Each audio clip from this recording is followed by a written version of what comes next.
ఇప్పటికైనా మారండి, సమాజంలో జరిగే వాటిని చూసి మారండి. ఆడపిల్లని, మన ఇంటి ఆడపిల్లని మనమే కాపాడుకోవాలి. సమాజంలో మార్పులు రావాలి, కఠినమైన చట్టాలు రావాలి అని వాడు వీడు చెప్పి లాంటి ఎవడో వచ్చి ఆదుకుంటాడు అనే దాంట్లో నిజాలు లేవు. కఠినమైన చట్టాలు వచ్చినా అక్కడ న్యాయాలు జరిగేది ఏమీ లేదు. అందువలన మన ఇంటి ఆడపిల్లల్ని మనమే కాపాడుకోవాలి. నీతులు చెప్పేవాడు ఎవడు కూడా వచ్చి బయట ఇక్కడికి వచ్చి ఏమీ న్యాయాలు చేసేది ఏమి ఉండదు, నటించడం తప్ప. అందుకనే ఎవడి ఇంటి ఆడపిల్లని వాడు కాపాడుకోవాలి బాధ్యతగా. ఎందుకంటే టెక్నాలజీ పెరిగింది. ఆ టెక్నాలజీని బట్టి నీ ఇంటి ఆడపిల్లని నువ్వే కాపాడుకోవాలి. అర్థమైందా? అటు కాకుండా కొంతమంది నా కొడుకులు నీతులు చెప్తా ఉంటారు, ఓ ఆడపిల్లలకి ఆ విలువ ఇవ్వాలి, ఈ గౌరవం ఇవ్వాలని.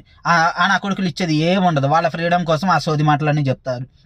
అవి నమ్మి మిగతా వాళ్ళు మోసపోవటం, మిగతా వాళ్ళు అన్యాయం పోవటం తప్ప ఏముండదు. అందువలన మన ఆడపిల్లని మన జాగ్రత్తగా కాపాడుకోవటంలో తప్పేముంది?